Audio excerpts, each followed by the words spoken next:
Good morning, good morning. Welcome to a day filled with training. Hope this is a good day. I think our group is excited to present some information to you today. Just a couple of housekeeping items. We will have time for a Q&A at the very end. So if it's possible to hold your questions, jot them down, and we've dedicated about 15-20 minutes at the end just for Q&A. Also at the end, LeGrand Police Chief Harvey will be joining us to also field some questions if you have questions of him. So we're going to do sort of a group presentation. Members of our security and emergency management team have spent about the last 6 to 8 months. We kind of formed a new group to look at campus safety and security and things that we need to be aware of. I would say we've had a busy and productive few months, but we know there's still more on the horizon for this team, so it's been great. Today, just to give you an idea of how this is going to go, we're going to spend some time talking about the work that the SEMT has done. We're also going to spend some time talking to you about things that you need to know as a building occupant, as an EOU community member, in terms of safety and security. We'll also have time for a conversation, a little presentation on EOU's current violence prevention program, who's involved, how threats are assessed, those kinds of things, just to give you good information about that group.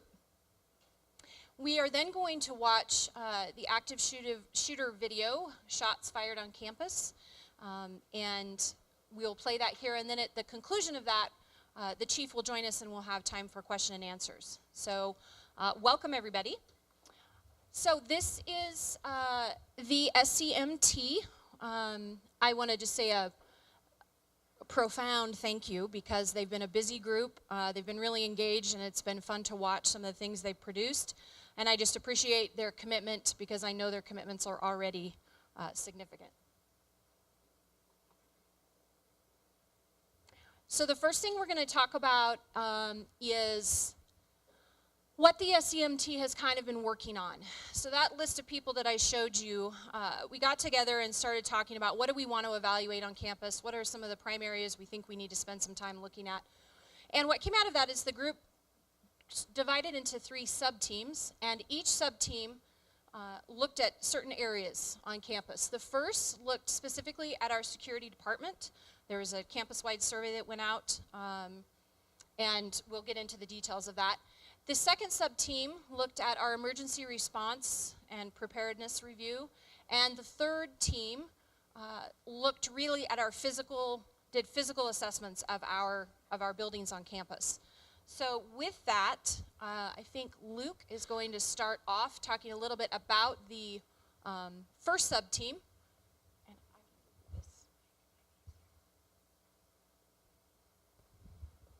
Is this on? Good. So in April, we conducted the survey and we wanted to know what the campus community felt about security and safety, and a little bit about our strengths. We were interested in that, but probably more than anything, we wanted to know what was missing or what can be improved upon. So I've got like 39 slides to go over on the survey. Did I say 39? Oh, I meant 9. So it's going to be really high level. We're not going to get into the details of the surveys. There were 314 responses. Nearly half of those responses were students. So during the day, if you add them up, there's about 96% of the folks felt safe or more than safe on campus during the day. That number dips to 85 at night, and we also have a small percent of folks that didn't feel safe at all at night, and we didn't see anybody entering in that area during the day. So yeah, at night it's worse, obviously. One of the more important questions was around, what would you like to see that would make things better or improve safety on campus? We had 128 responses in that area. 25 requested additional lighting, and according to the quotes, they were either looking for additional lighting in specific areas or lighting in general across the campus. 21 responses were around staffing of the security department. 15 of those wanted additional full-time security.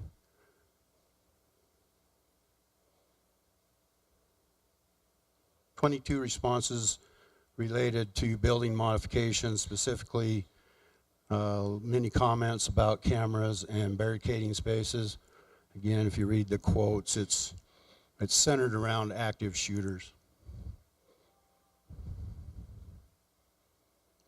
So the recommendations of the team were the obvious ones that come out of the survey were to improve lighting, use cameras, and do the building modifications. Reinstatement of the fourth security officer, and additional training for security personnel. So, we'll be looking for approval for funding to be able to do that. Scott?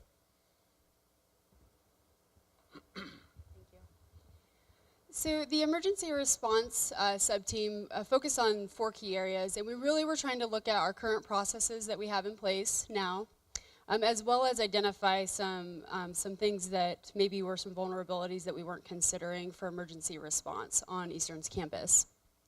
So out of that process, we highlighted 4 key areas and really focused in on those. The first was identifying potential hazards. In this step, we really considered any and all potential hazards that could impact our students, faculty, or staff on our campus and or off our campus. If it's student athletes taking a trip and or theater students taking trips. In the second step, we went through a prioritization analysis, and so that really allowed us to kind of key in and filter through all of the potential threats and hazards we identified in the first step, and allowed us to plug them into a risk matrix and look at the probability impact as well as, or the probability as well as the impact on our campus. And then through that process, this was not something that we identified right away. We noticed that defining terminology was really going to be a key point that we needed to look at, and simply somebody's response to a person with a weapon might be different if your terminology is different for that. And then fourth, looking at developing and creating a really clear, comprehensive emergency response website, and we found that to be kind of, the end result of all of our finding, and just creating a space for our faculty, staff, and students to visit that really does provide a strong resource for an emergency response. So in the first phase, considering all of our hazards and threat, we really did this from scratch. We did not look at the probability of impact. We did not look at whether it's catastrophic or negligible impact to the institution. We just kind of reviewed everything. So as you can see here, and Luke mentioned this as well, this is a really high-level profile. So we're not digging into the details as much, but if you do have questions at the end, we can answer those in terms of what specific hazards we did look at. So each of these kind of over-encompasses many hazards within them. The first, natural hazards, that's going to be anything from extreme winds, temperatures, tornadoes, that type of thing. Violence, interpersonal threats, hazards created by structural failures in our buildings, medical emergencies, whether mass or individual, hazards created by terrorism, threats created by road closures, threats created by transportation, either individual or mass, and then biological hazards, which would be foodborne illnesses, things of that nature. So after we identified the threats and hazards, we could plug them into a risk matrix. And this allowed us to really do a prioritization analysis of each of the hazards and threats. And this is a really important phase because it brings those threats and hazards that do have a really high impact or do have a catastrophic impact to our institution, kind of brings them to the surface, and really shows our vulnerabilities in the areas of focus. So as you can see, we did a probability versus impact risk matrix scale, and there's multiple designs you can use, and we felt this one was appropriate for the work we were doing. It goes for probability unlikely up to high, and then for the impact on the university from negligible to catastrophic, and then within there you can see the different scales.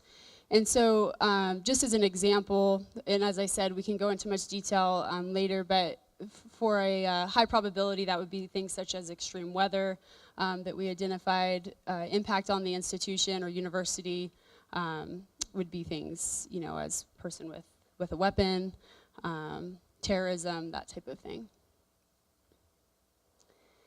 And so the defining terminology really came out of the process of looking at the threats and hazards. It wasn't initially looked at as one of our key areas.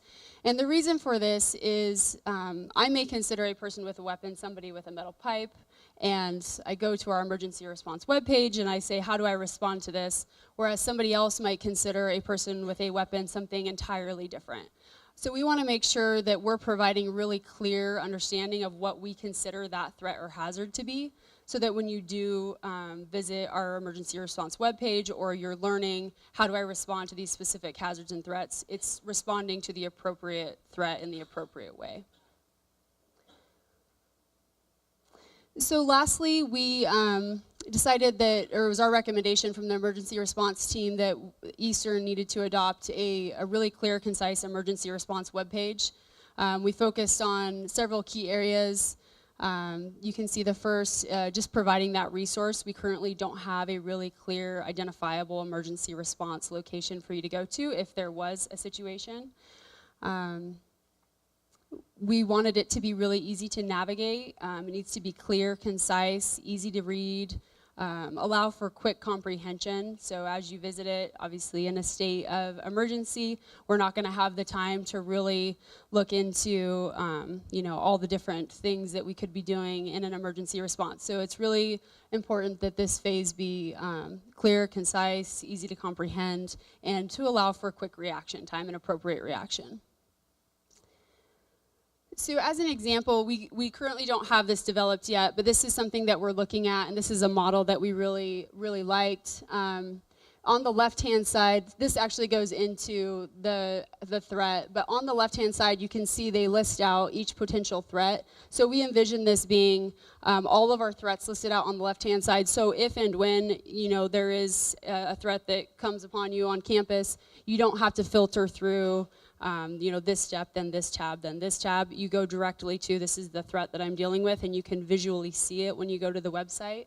You'll click on that, and then within the instruction, and this one is still even a little bit more than I think what we'd like to see, but the steps will be very clear and very concise. We do not want you to have to take time reading it. You don't have time to read something in the state of an emergency. So we want it to be, you know, a resource where you can have really quick comprehension and reaction time.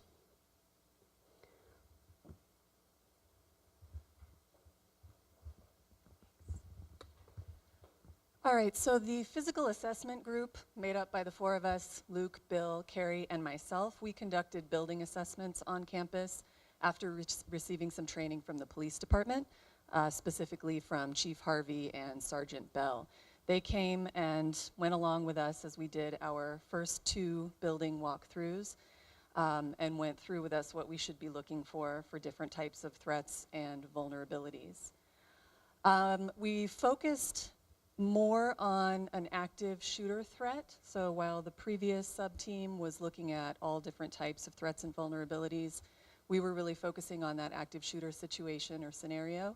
But we did consider other vulnerabilities that came up on a case-by-case basis in different buildings, like stalking, suspicious persons, and theft. We went through every building, took about 2 hours for each building. We went down every hallway, we went into classrooms, offices, all the nooks and crannies, and we wrote a really comprehensive report for each building. I'm not going to go over in detail what we found, because as you can imagine, every building has its own particular issues. But if you're interested in finding out what the issues were for the building that you work in, and what might be barricadable spaces in the building that you work in, you can contact your building manager, and they will make arrangements for you to see the report and find out more information. The main things that went into the report, besides the specific vulnerabilities and recommendations, were where would be a good barricadable space in each area of the building. Some cases it's really obvious. Certain offices make great barricadable spaces. In some cases, it was a little bit of work to identify those. And Bill will talk a little bit more about what that is and what you should look for. Some of the specific recommendations that we made were things like solid core doors. So there's certain buildings on campus that have full or partially glass doors, and if they're in an open space, that makes that space less barricadable and less secure. So think about like Quinn and the library. Upgrading door hardware, so longer and stronger screws that make those doors harder to bust into. Shatter-resistant window film, so again, certain areas like the library, Quinn, Zabel has a couple of spaces where there's just fully glassed in rooms. We did recommend security cameras for a couple of open areas, mainly at building entrances. We also recommended PA systems for a couple of specific buildings where it would be really hard to get out word of an emergency very quickly. Also for the entire campus, we need updated evacuation route signage and updated as-built drawings made available to the police department. As-built drawings are drawings that are made after a construction project is complete to show all of the changes that have been made throughout that project. So if we provide those to our local law enforcement, their response will be a lot faster, and that was a request of theirs.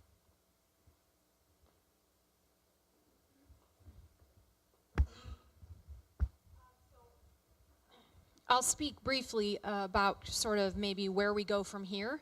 As the SEMT has been working, the governor also formed a task force primarily comprised of security personnel from various campuses in Oregon. Bill Benson represented EOU on that task force. And essentially that culminated in each campus putting forward a request for funds specifically for security and safety upgrades. That ranges from physical things like Sarah just talked about to potentially technology in terms of cameras or PA systems. The requests have been submitted at a very high level, and the goal or the hope, pending the election in November, the governor has expressed interest in the next legislative session, which is in just a few months, spending some time really looking at what campuses need in terms of funding specifically for safety and security upgrades. And so we are ready, we have our requests in hand, and we're hopeful that that will be a conversation point in the legislative session, and potentially some funding will come out of that for campuses in Oregon.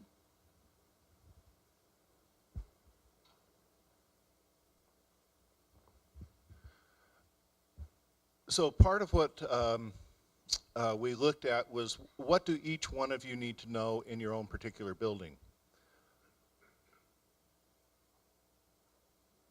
So in emergency situations, call 911. You don't have to call campus security first. You don't have to ask your coworker. If you see something that looks like a crime, if you see something that you think needs police, call 911. Chief Harvey and Sergeant Bell were clear when they were doing their training with us in the buildings that they would much rather have someone call a little bit too soon than to have someone call a little bit too late. So these are your building managers. Now, the building managers, what we envision them being able to do is be able to be a coordinating resource for training specific to each building. So don't go to your building manager and say, I need an answer to this question, because they're not ready for that, and that's not what we envision them being able to assist us with on this.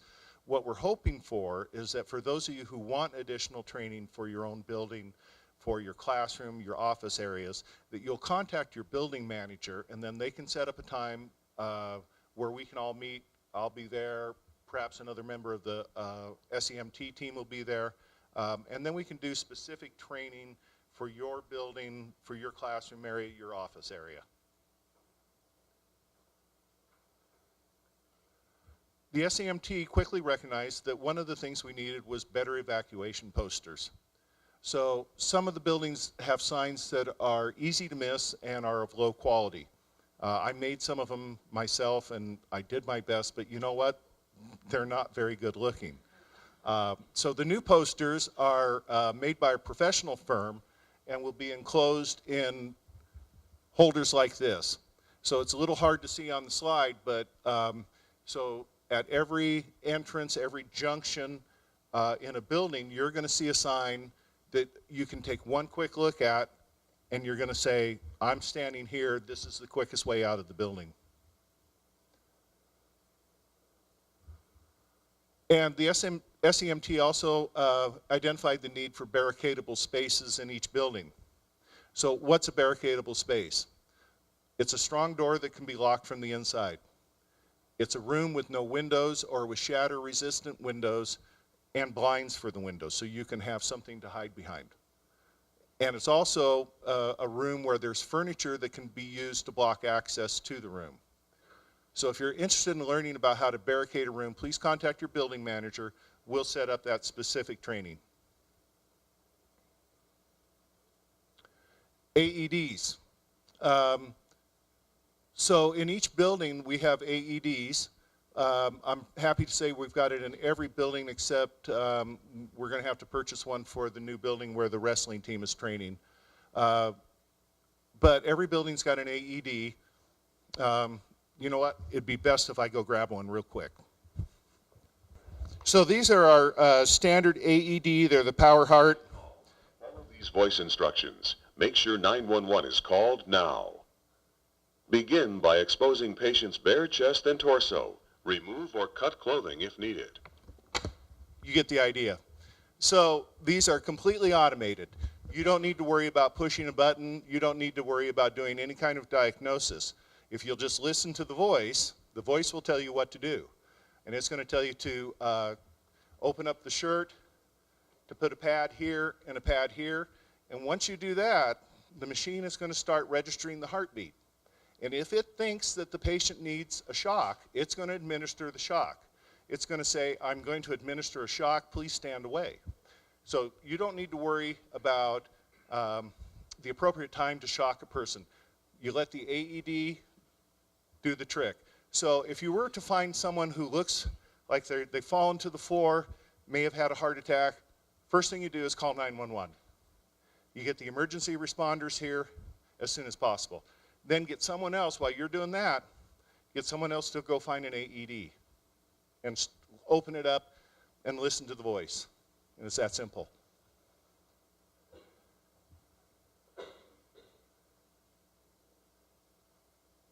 So the other thing we noticed when we were doing our work was that the signs for the AED were kind of like the emergency signs.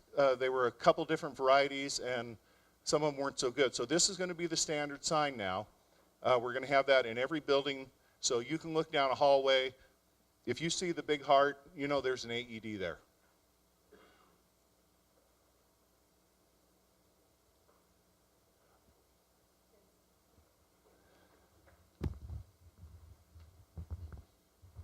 So the current EOU emergency website houses a lot of basic information. One of the things the team identified was some additional specific information, which we'll be developing later this fall and sending out communications to everybody on campus when those updates are made.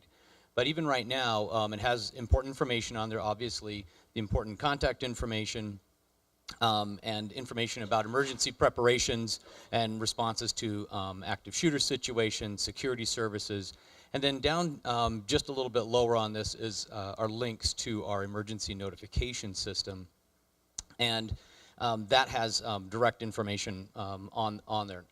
I want to just make sure, eou.edu/emergency. So if you go to safety, that's a different website. If you go to security, that's a different website.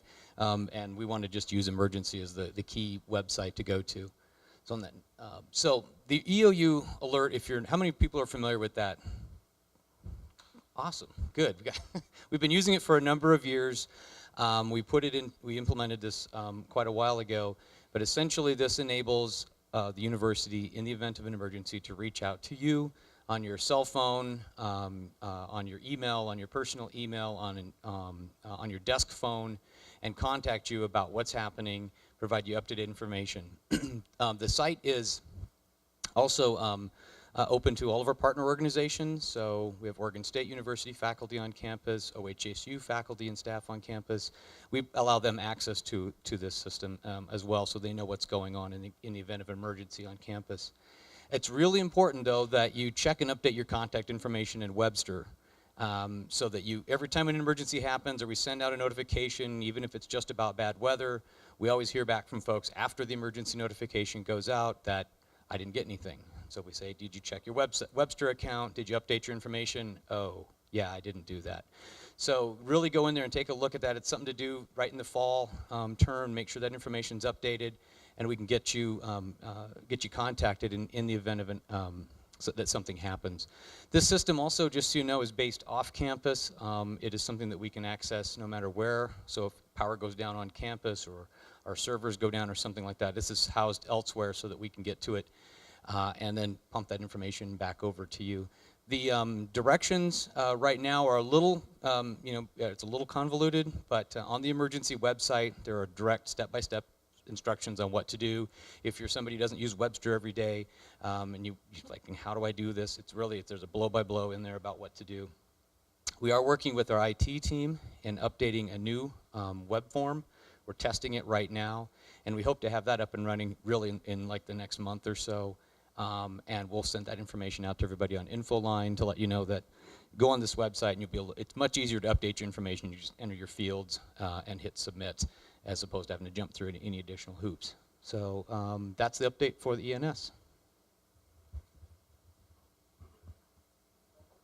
Well, good morning. We're going to talk a little bit about the prevention end of things here on campus. Obviously, we don't want to focus on what we do, solely on what we do if something happened. What do we do to prevent some of this stuff and make sure that we're engaging our campus and paying attention to what our students, staff, and faculty are doing out there and are aware of any warning signs. We actually have a team on campus that is a behavioral assessment team. You may or may not know that. So one of the outcomes that we wanted today is we wanted you to at least be aware that there's a team on campus that is working on these things, is trying to monitor it as best they can. And we try and centralize reporting. We try and triage reports received. We try to assess threats, risks, whenever those are needed. We assess available resources to serve students, and we perform or empower interventions. We coordinate follow-up, and we assess long-term success and outcomes. So again, we're going from, hey, we received the information to let's address this and deal with this. And a lot of times we'll partner with you, specifically if you have a relationship or you have a specific knowledge of the student or the faculty or staff member in that place, and we'll try and develop an intervention that works well and is effective for that place. On our team, if you want to change signs, or, well, I guess we're not there yet. So some of the assessment types that we get to, we do behavior assessments. So in the classroom, if there's emails, papers, essays, discussion board comments, anything that you're saying, man, this just doesn't sit right, something's not going on well here, maybe I should report this to somebody else, the answer is yes, please do. It's always a good thing to over-report things if it's just not sitting right with you. If your gut's telling you that something's wrong here, there's probably something there, and even if there's not, I would much rather have that conversation and then find out that everything is all well and fine, and we were just jumping ahead of that deal. The residence halls, our RAs are here today. You guys see stuff out there. Some doesn't sit right with you. And again, we'll train you a lot on this, but you need to be paying attention. We got to report up to this. It's not something that we all should be handling in a vacuum. The more that we have that centralized, that we have reported out, the better that we can respond as an entire campus with all our resources there. Campus-wide, regional site locations, different places. I know that there are a lot of different places that people feel like they're siloed or they're isolated. In that place, it's very important to remember the more that we report out, the more that we get information to the university or the central reporting system here, the better prepared we are to respond to that. We also have local community. Sometimes community members are on campus for various reasons, various purposes. Again, if you see something that doesn't look right, please report it. I know that it's something that seems really weird, like why would I just report that? It doesn't look right. Somebody else will see that. Somebody else will notice that. The idea is the more that we report, the better off we're going to be. Bill has no problem approaching somebody who looks like they maybe don't belong here and saying, hey, can I help you? And perhaps get that identified as either a non-threat or a threat there. Sexual violence, medical issues, pretty much no-brainers there. Again, report that here. If you report it to the police, that'll also work as well because we will get that information there. Go to the next slide. So this is a membership program. I would say what I want you to gain from this slide is Colleen Duncasio. She really is the point person. She collects data. She writes these things up. She gets the team together, gets everything going. We meet on a weekly basis. This is something that is frequent and often. So if you could pull anything away from this slide, please pull away Colleen's information, contact her. She's a great repository for that information, and anytime you may or may not have a concern there. So. Dates and times, we meet weekly. We are available. Marianne Weaver and Colleen are available 24/7 via email. They will respond at 2 o'clock in the morning. It is quite amazing. I don't know why or how, but they do it. And always as a reminder of what Bill said, report a crime anytime. You can do that from the security website. Call 911. If you see a crime or something that's there, please report that. We have to be vigilant as a community to identify threats and making sure that we're reporting that out. So on to how we coordinate with local law enforcement. You need to know that we have a very involved relationship. We meet often with them. They are incredible. It really is a privilege to be working with them in this community. They have been so good at helping us identify threats, work through threats, or help alleviate any things that we thought were threats, and they're like, yeah, we're not seeing this as a threat. But we do work very closely with them. Campus security, all of our campus constituencies, we work really closely there. So it's a good setup. I think that's probably all there. So the next part is we are actually going to get to watch the shots fired. Very exciting, right? And I appreciate the feedback on the website there. But as for us today, this is pretty much an industry standard. If you're going to go to any place of higher education, these are the things that we're going to see. It's that run, hide, fight that is going to be instrumental in helping us be mentally prepared to be survivors. It's put together by the Center for Personal Protection and Safety. They're a great organization. They do a real clean job on this video. At the end of this, we're going to try and prepare some questions and some things like that. So as you're watching this video, if you have some questions, feel free to write them down. As Laura mentioned, we are going to have the chief here on site, and we are going to be asking him some questions and hopefully engage him in a meaningful way. So without further ado, shots fired on campus.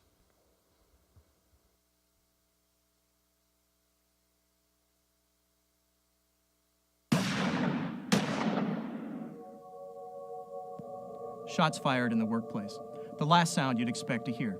The odds of being involved in a situation like this are similar to your chances of being struck by lightning. It's a strange thing about lightning, though. We use it as a way to describe something that seemingly has no chance of happening. But how many of us would stand next to a metal pole during a thunderstorm? I'm Randy Spivey. And I'm Jim Sporleader, both from the Center for Personal Protection and Safety. Even though the possibility of being involved in an active shooter situation is very remote, the consequences are so potentially catastrophic that it makes good sense for you to spend some time thinking and preparing for it. On any given day, chances are lightning will strike someone somewhere. And during any given month or year, the reality is an active shooter will strike somewhere in a workplace. If that somewhere is your workplace, you'll need the proper mindset and the tools necessary to react with purpose and to maximize your chance of survival. If lightning does strike, if an active shooter enters your workplace, history tells us the incident is often over before any law enforcement or response teams can arrive on scene. Workplace shootings can occur anytime, anywhere, and to anyone. The simple fact is, they happen to folks just like you. And let's be candid. If lightning does strike, if an active shooter enters your workplace, it will be unlike any situation you've ever experienced. And in those initial heart-stopping moments, it will only involve you, your colleagues, and the shooter. The bottom line is, you need to take direct responsibility for your personal safety and security. You must develop a survival mindset.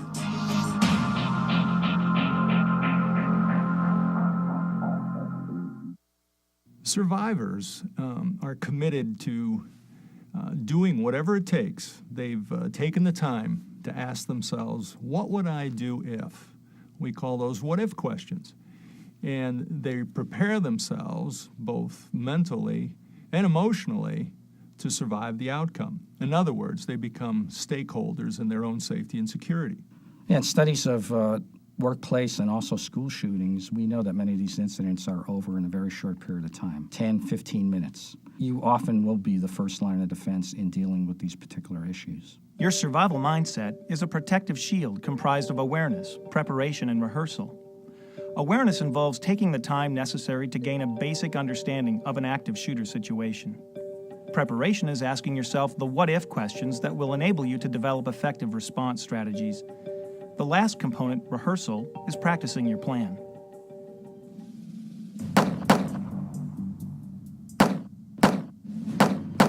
Shots fired.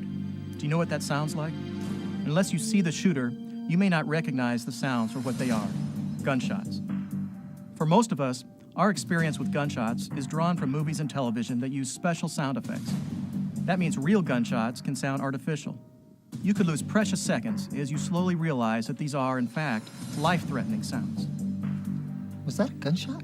Well, in many reports of workplace shootings, it's not unusual for individuals to have admitted or said that when they first heard the sounds would appear to be gunshots, they thought they were something other than that. If you hear some popping noises, don't be standing there thinking, well, I wonder what that is. Evacuate immediately. Nearest door, nearest window, get out of the building. If it turns out it wasn't shooting, it was a car backfiring or something, big deal. Long ways out. Were those gunshots? What should you do in those precious first seconds? You'll need to figure out what's going on and make immediate decisions. How are you going to survive this situation? Will you get out? Is there a path of escape? Will you hide out? Is there a chance to get where the shooter might not find you? Or will you find yourself in a situation where the only option is to try to take out the shooter in whatever way you can? These are serious decisions. That's why the survival mindset is so important to develop. Research shows that there's a real difference between the reactions of people who've been trained to face stressful, life-threatening situations and those who have not. The first response is the same in both groups, startle and fear. But the reactions between the two begin to differ immediately after that. People who've gone through training, people like you, feel anxious, where the untrained and unprepared begin to feel panic. Trained people begin to recall what they've learned. The untrained fall into disbelief. I can't believe this is happening. At this point, the divide between the two starts to get wider. While the untrained people are lost in denial, this can't be happening to me, the trained people are preparing to act just as they've rehearsed. We have got to get out of here. Finally, as the untrained descend into helplessness, the trained individual commits to action based on his survival mindset. A survival mindset enables you to act quickly and effectively. Let's go back to the foundation, awareness. When you get on a plane and the crew asks you to note the nearest exit, they're not trying to create fear. They're certainly not trying to make you afraid to fly. They're just trying to make you aware, providing information so you can develop the survival mindset for that situation. They know if there is an emergency, getting you in a predetermined mindset will help you take rapid, effective actions in a stressful situation. They want you to be mindful, not fearful. If you're mindful, you'll be better able to make that first critical decision. Take a tip from the airlines. Like noting the emergency exits, it may only take a minute or two to look around your work environment and make some mental notes about how you'd handle an active shooter situation. Look at your work environment through the lens of survival.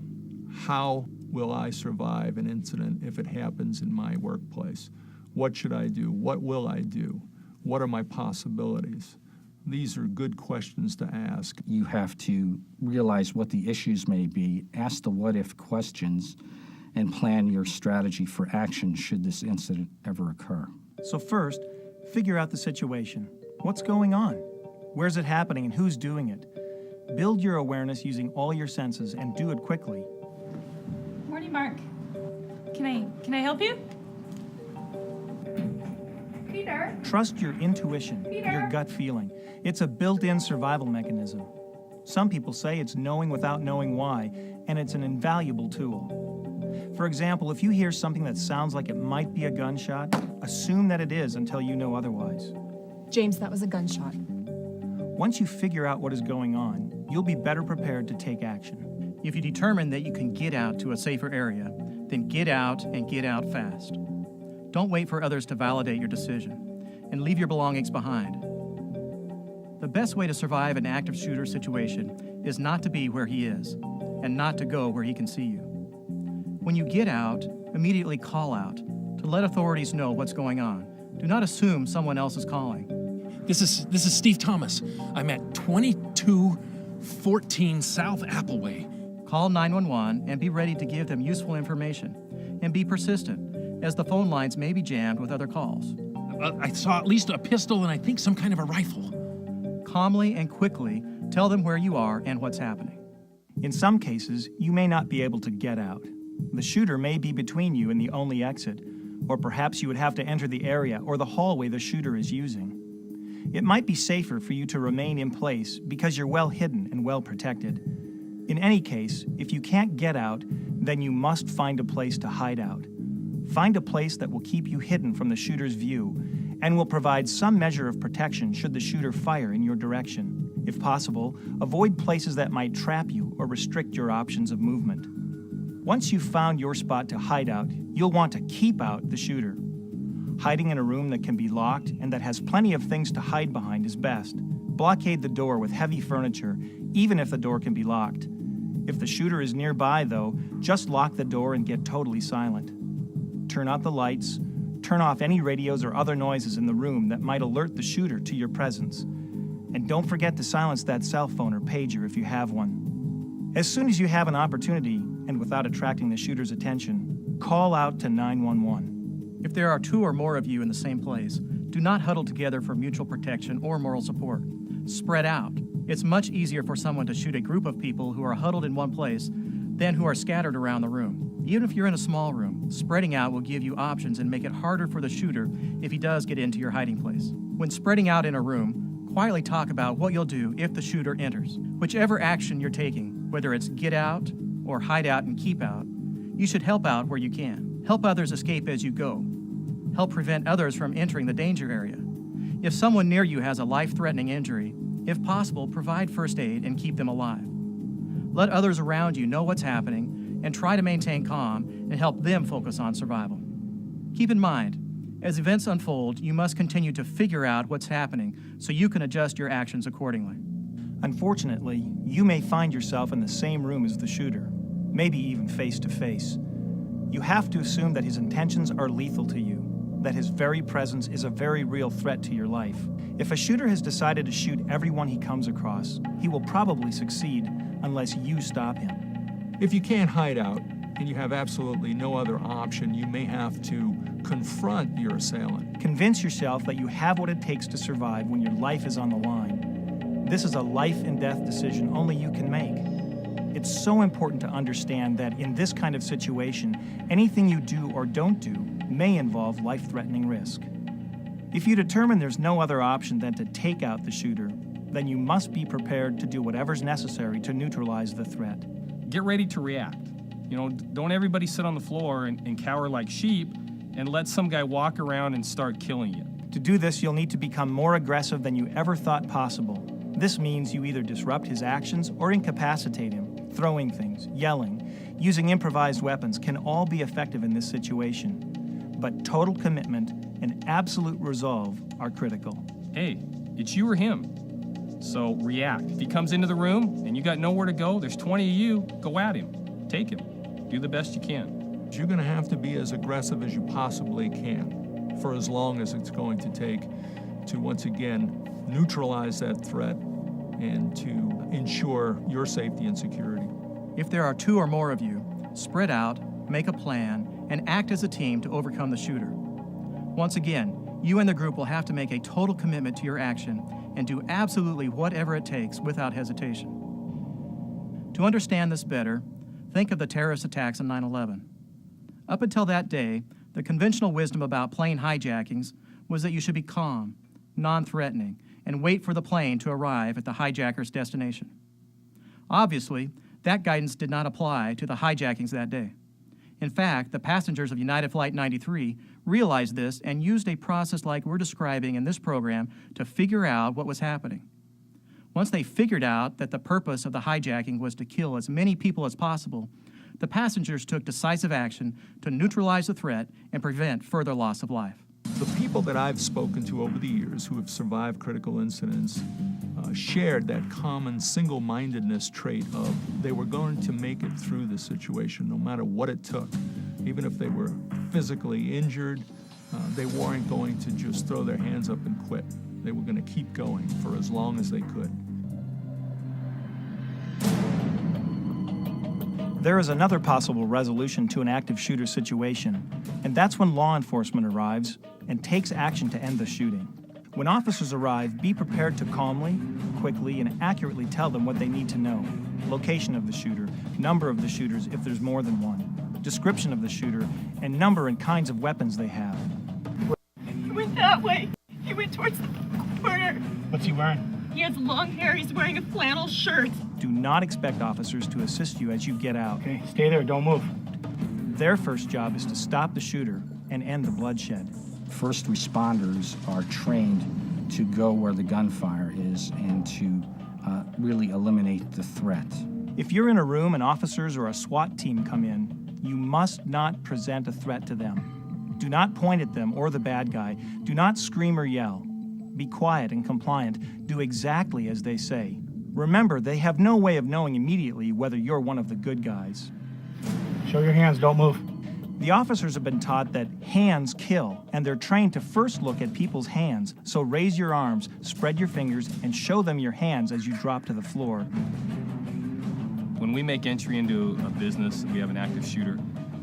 We may not know who the active shooter is. We don't know who you are. So if we come into a room, no quick movements, have your hands up in the air, don't have anything in your hands. They'll know immediately that you're not armed or aggressive. That will help them focus on anyone who is armed and prevent them from mistaking you for one of the bad guys in a very dangerous situation. Remember, they have to begin by assuming everyone is a threat. Don't make any quick movements towards us at any time. Don't try to hug us, don't try to grab us. You know, we're in this environment to try to find the person who's doing the shooting, so do exactly what we tell you to do and everything will be fine. It's important for you to realize there are differences between an active shooter and a hostage-taking situation. The hostage-taker wants to use people as leverage to achieve a goal. This is very different than the active shooter, who is there to take lives. If you find yourself in a hostage situation, remain calm, follow directions, and wait for the authorities to resolve the situation. In most instances, the best course of action for someone finding themselves in that situation is to maintain their composure and be compliant and be patient. Historically, the vast majority of these situations are resolved through negotiations, and they end peacefully. But if the situation changes and someone is actually walking around with a gun shooting people, you're in an active shooter situation.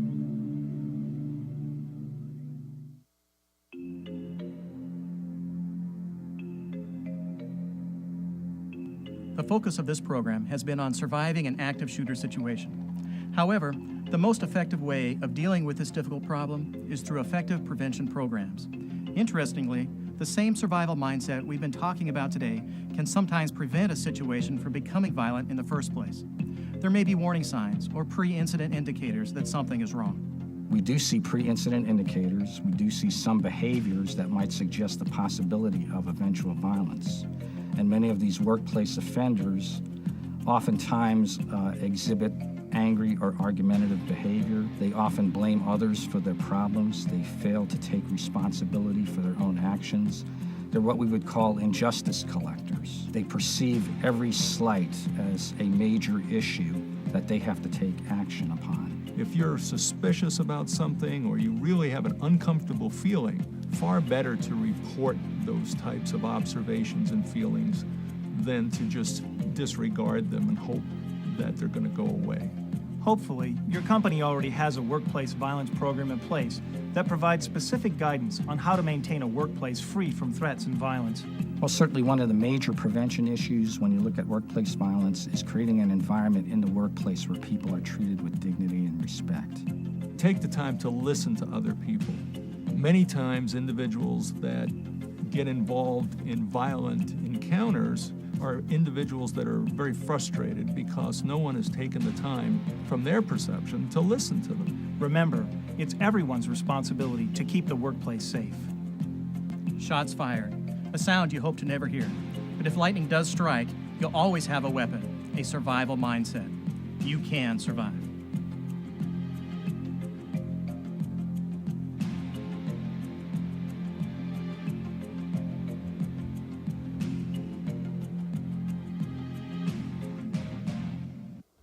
So what we'd like you to do, if you would, is take a few minutes, spin around to the people behind you or beside you, and maybe come up with a few questions that you have or points you want to discuss further.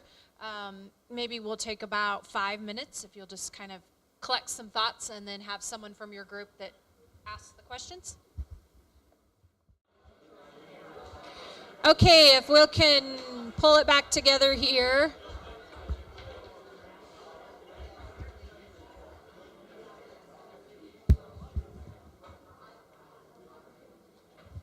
Sounds like there was lots to talk about. That's great. We have a little hiccup. We haven't seen the chief arrive, and law enforcement personnel things come up obviously in their day. So we're hoping he'll still make it in the next little while, but we haven't seen him yet. So I think what we'll still do is field questions, comments, things that we can't answer that we would prefer the chief provide answers to. We'll definitely make note of those, and maybe he'll finish up whatever came up and he'll be here. But we'll do our best to get those questions to him if we feel that we don't have answers. So the one thing I do want to say, when you ask questions, please make sure you have a mic. We have a couple of mics. Brian has one and Carrie has one. Make sure you have a mic because this is being recorded and we want to be sure that your voices are heard in the recording. So is there a group that wants to start? Do we want to just go around the room? Do you want me to pick a group? All right, Molly. Is this on? Okay. With the technology and the skills we have here on campus, are there plans to make a video like this that's more of a campus environment that has more women speaking and diversity representatives? There are actually 2 videos, and they're both available on our website. One is based, actually, the police force at Eastern Washington University put a video together that is based on a campus. I'm trying to reflect back on that. It's been a while since I've seen it in terms of how many women might be or diversity might be represented. I don't remember offhand. It is a good video in terms of more campus-based. We're kind of a mix, obviously, on this campus. Part of us spend our days in classrooms and part of us spend our day in offices. So we went back and forth on which video to show. I would encourage you to watch the other video, and we may, with the next group, show that one. It just kind of depends on the mix of people that we see in the room. And I don't know if there are plans for us to make our own. Maybe that would be a good project for students to think about.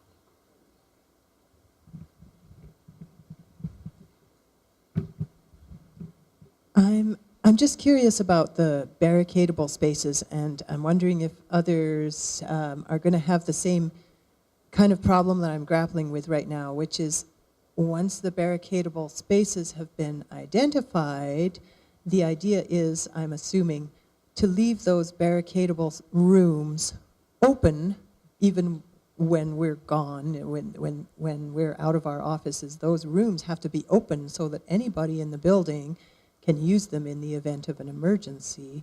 And if it's somebody's office or if it's a space where there's something valuable in there, if that kind of, it compromises the security of the room because you got to leave it open so it can be used as a barricadable space. So I'm just wondering, kind of long term, if there's going to be any discussions about that or anything like that.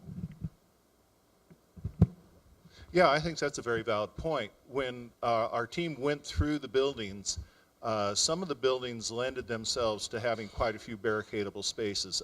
What comes to mind quickly is that all of the offices in Ackerman are lockable from the inside.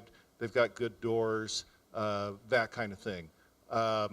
Other buildings, I'll even take, for example, LOSO in the music wing has got a lot of very small rooms that they use for their practice rooms, so those are really good barricadable spaces.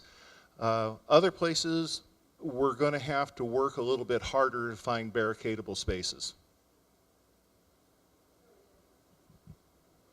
So then is the idea for all those offices in Ackerman to leave them open it, to make sure they're open at all times so they can be used as barricadable spaces? No, we can't do that. Okay, then So, the barricadable spaces are only accessible when somebody's using the office. Well, I just brought up those rooms because they came to my mind right away.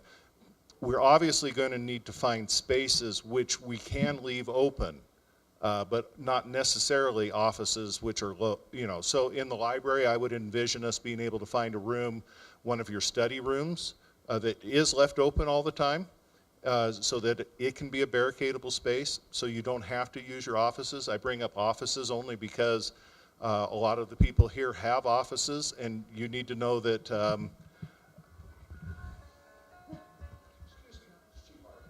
Okay. Good.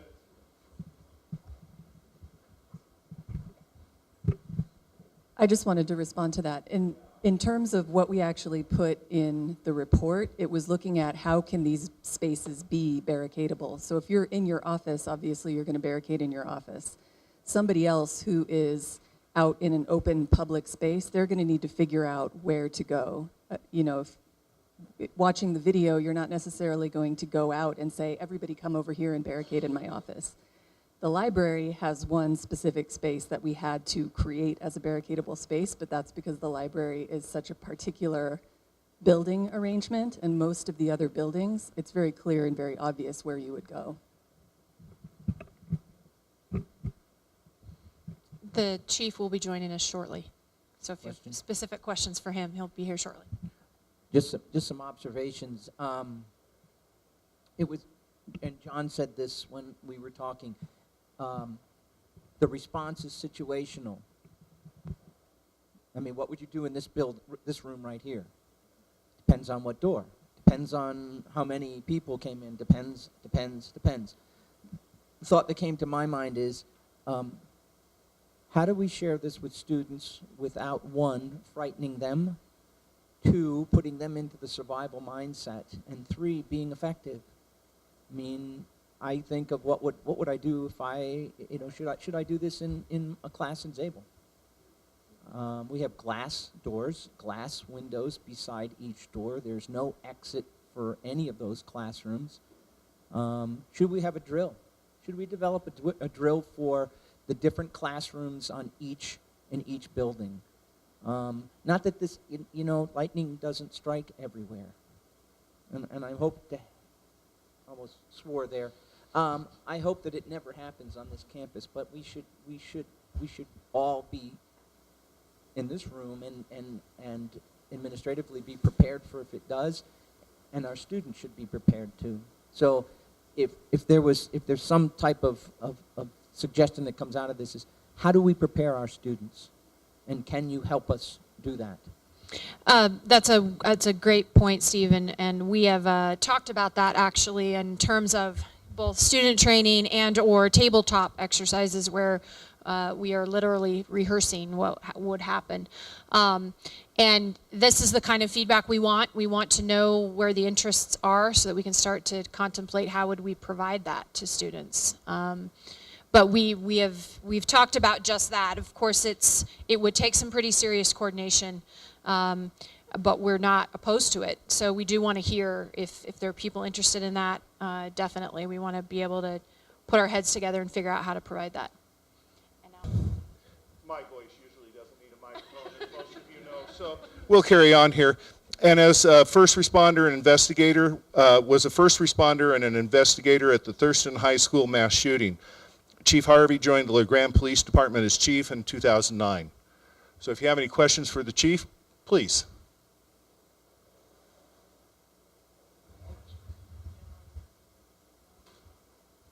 Well, before your question starts, I'd like to tell you that I was working on something really exciting, a really cool case, and that's why I'm late. But the truth is, cops just can't find their way around. So I've been to Zabel and to Hoke also. So, but it's good because I'm getting the university pattern down again. So I think there was maybe a question back there. Go ahead. So my question, at the university I attended prior to this and worked at, they had hotspot buttons for frequently visited places. So where a lot of students were at all the time, because usually where all the people are, that's kind of where the spot would happen. and they would have buttons, emergency buttons, at each of those spots. Is that something kind of that we're going to look into, or even thought about, or a possibility kind of thing? Yeah, I don't, in the past when they had those, I don't know if they went to security, but I know they didn't come to us directly. And our system isn't practically set up to have them come to us directly, so if it was a situation where we established that and it went through what they call a monitored alarm system, there's a fairly significant delay. I'm not a big fan of panic buttons and those type of things, and here's why. Because I'm getting second and third or fourth hand information, or no information at all, to my dispatch center. So basically, somebody hits a button, we have no idea what's going on, no idea what the nature of the problem is, and no first-hand accounting or witnessing of what's going on. And I understand, I realize there's times people can't call because of the situation they're in, but we always encourage people, if it at all possible, call us so we can get first-hand information on what's happening, because that makes a big difference in our response and our ability to help you as we go through. So, but I can't speak for the university. That was not a recommendation I made when we did security surveys. Frankly, it didn't cross my mind. So I would certainly be open to discussions about it if someone wanted to try to implement it. So, anything else I can answer? Ma'am, in the back. Sorry. Yeah, go ahead.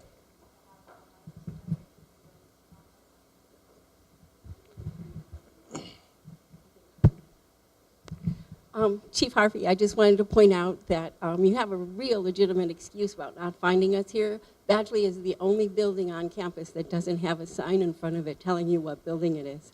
I always meant to tell Bill and Tony that, but... I'm sorry, it doesn't have what? It doesn't have a sign. We don't have a sign that says Badgley Hall. Oh, gotcha. In front of Badgley. Thank you. All of the other buildings on campus have signs that say Inlow, So we need to establish a sign just for Brian Harvey so he can find his way around the university. Just for anybody on campus that's looking for Badgley Hall, it needs to be identified. But my question also kind of relates to signing. And I know if I was a smoker, I would know where I could smoke on this campus and where I couldn't. Right. If I was somebody who concealed a legal gun, I wouldn't know what the restrictions were on this campus. I was just wondering if we're ever going to sign the restrictions for guns on campus. Okay, so you want a sign that would say that would talk about the restrictions? If you can have a gun, if you can't have a gun, just Right. like where you could smoke, where you can't smoke. Yeah, and of course, as you can imagine, I'm not going to go down to the path of the policy for the university. That's entirely up to the university what they choose to do and don't do from that standpoint. But yeah, I think if there would certainly be some wisdom in having some signage to make it clear on what the policy is going to be or is on those type of topics. I agree with you. So absolutely. Got one in the middle here. I'm not used to microphones either. I'm like Bill. People can usually hear me. I've got a big mouth, so. So most of us teach in classrooms that are in big buildings like this. And I think about teaching on the second floor of Zabel Hall, and you hear gunshots. And I don't know how you decide whether you tell your students to run like hell for the exit, or you hide, because they could be running right into the shooter if you don't know. I don't know how I decide that. Yeah, and these are not easy decisions, first of all, and they're the worst case scenario type things. What I always try to advocate is if you know the problem's right in your midst immediately, then we implement what they've already covered as a kind of run, hide, fight mentality, and you obviously make those decisions. If you can evacuate or get out of there, that's always the best choice, if you know where the problem is. If you don't know where the problem is, I think there's a lot of wisdom in saying, I don't necessarily want to evacuate into where the problem possibly could be. So that might be a good time. Hey, I'm going to shelter in place. I'm going to barricade in place, at least for now with the information I have at hand. One of the things we advocate and talk a lot about is we want empowerment for people to make individual decisions. Because we know that in these situations that if people can make their own decisions, you're naturally hardwired for survival, folks, okay? And if you can make your own decisions, that's helpful, or decisions guiding your students or whatever. But the point is, you don't want a hierarchical design where I've got to talk to someone who's got to talk to somebody who talks to the university president to decide what to do. Because they're not armed with the best information at the time. You are. You're there in the middle of things. You're the ones who are firsthand seeing what's going on and can make an assessment based on that. So I know that's kind of a long answer, but there is no exact answer. I mean, there's not a cookie cutter formula here that this is always the best thing to do. And that's why we want to rely on your judgment. So thank you. I think right behind you, sir. So I know that the police department has done a lot of trainings around town in various locations, and I know not long ago they did a training at the high school. Is there any plans to do anything here on campus for an active shooter situation, since we have so many different buildings and so many different areas? I know like the high school is very contained, but we're not so contained. Have you guys planned anything for here on campus? We're just waiting for an invitation. So we're always willing to train wherever we can train. So it's just a matter of if a facility or location wants to make that opportunity available to us. So. Is it legal to carry a stun gun? I'm sorry, is it what? Is it legal to carry a stun gun? A stun gun? Yeah. Yes. So I can carry one? Yeah. Okay. Correct, it is.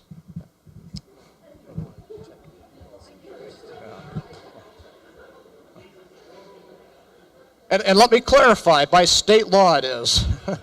You might have city ordinances in some cities that prohibit, I don't know. I'm not an expert in the other cities, so. Okay.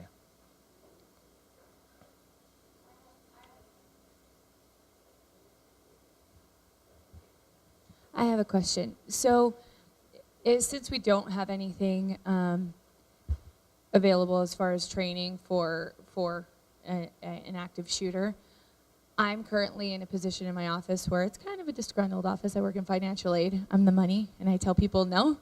And I have no visibility, no nothing for somebody to come in, and it's kind of a fishbowl. So my question is there something in the community where I can learn, like if I have that survival mindset, because I've thought about this a million times over and over again every time I make somebody mad, what to do if they were to come in the door. Like how can I be proactive? I know they're coming. Right. I hear it down the hall. What do I do? Is there something in the community where I can take a training myself and maybe be the attacker versus the victim? Yeah, that's a good question. I can't tell you off the top of my head a certain source because I don't know anybody specifically, but I know there are different folks that teach different levels of self-defense and things like that in the community. I remember reading an article in the paper about a gentleman who was teaching kind of a wide variety of self-defense type things. In fact, they did a presentation, I think down at our library at one point. I wasn't able to make it, but there's some private sector folks out there that do it. I don't know them personally, and if I did, I can't recommend any particular one. By an ethics standpoint, we can't recommend a specific business, but yeah, one of the things with a place like LeGrand, Union County, where we are remote, as we all know, so you don't get that same level of expertise out there, or frequency of it, for lack of a better word, where you have an abundance of different places to choose. So I can't point you in the right direction, other than just maybe talk to some of the circles that are doing concealed weapons classes, because they may know some of the other folks that are talking about, some of the other avenues that are out there. So yeah, and I apologize. And it's not something we have the resources to just routinely have a class at the police department. So we try to go into individual institutions and present to them as we talk, and then try to kind of carry give the torch on to them to carry on to be able to provide other information, that type of thing. So I know it's not the best answer, but I like your attitude, by the way. I like the proactive attitude. It's awesome. One thing, and I do want to hit on that for a minute. One thing I talk about when I present on personal security and personal safety is everyone has to make their own decision on what they're willing to do or not to do, and that's a very personal choice, okay? But what I'm here to tell you is make that choice today. Don't wait till a traumatic, horrible event starts to happen and then try to make that choice then, because you will not be prepared. Okay, so make that choice today. And if your choice is that, hey, I'm going to be a survivor and I'm going to do whatever it takes to survive, you've got to make that choice, and you've got to start programming yourself mentally to be that person. Okay, and I know these are not fun things to talk about, folks. Okay, this is probably one of the worst topics we have to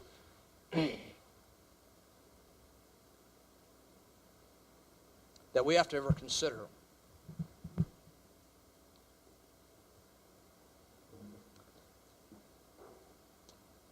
I apologize for the emotions, but I've been there, okay? Never lost it before and presented you guys. Why am I doing it now, Bill? So, I don't know. Anyway, so And that's why it's not fun for me to come and talk about it. It's not fun for you to have to think about it. It's not fun to be sitting here planning through security things and active shooters and all this worst case scenario stuff, okay? But unfortunately, it's a reality of our life. And we pray and hope that it'll never happen in a place like this, but you can't just bury your head in the sand. And that's one of the, communications I've had to work on a lot through the years, is getting people to realize this can happen anywhere, okay? So the question is, how prepared can we be? And I think the university is doing some wonderful things in getting prepared.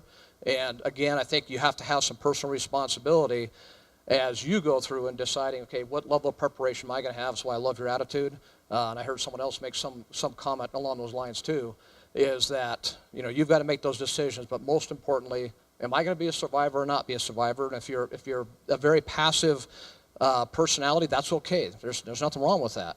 But you have to make the choice, and you have to prepare mentally. When we train police officers, when they train soldiers, we don't just grab people off the street and all of a sudden they're assertive when they need to be. We have to train that into them, okay? And believe it or not, a lot of people aren't very assertive when they start, and we have to train it into them. We train and balance into them. I'm kind of sidetracking here. So you can still be a kind and loving educator or whatever role you play in the university, but still have that assertiveness switch you can turn on if you need to. Okay? So kind of going on a tirade there, but I just want to get the point across. So. Other questions? Hi, so this is probably going to be another situational question, but all of us are walking in and out of buildings and probably walking with students to other buildings and being out and about, which the video is primarily about being indoors and in closed spaces. So I'm the softball coach, and there's soccer practices going on by me up at our field, on the football field. What do you do in open areas? So like if somebody is out playing disc golf, I mean, be aware in that sense as well.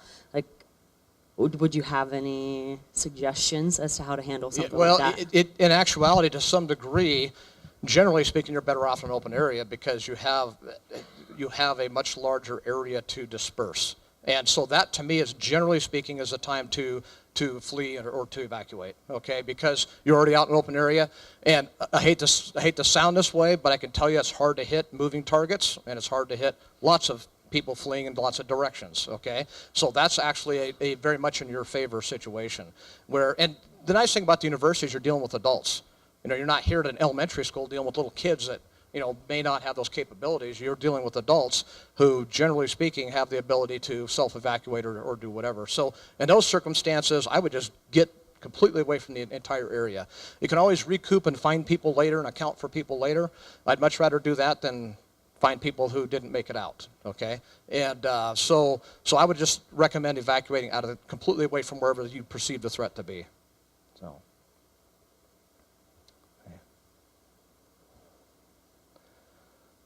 Anyone else? Because I've certainly brightened your day. So, hey. Okay, well, if there are no other questions, thank you very much, Chief, for making time today. Yes, please.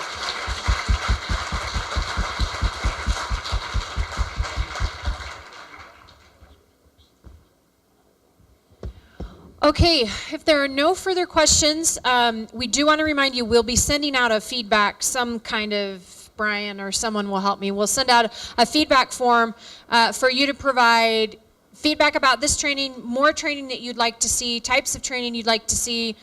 Some of the things that were brought up here I've made notes of, but if you'll take time to fill out that survey or that feedback form when you get it, we'd appreciate that so that the team can then sit down and look at all the responses.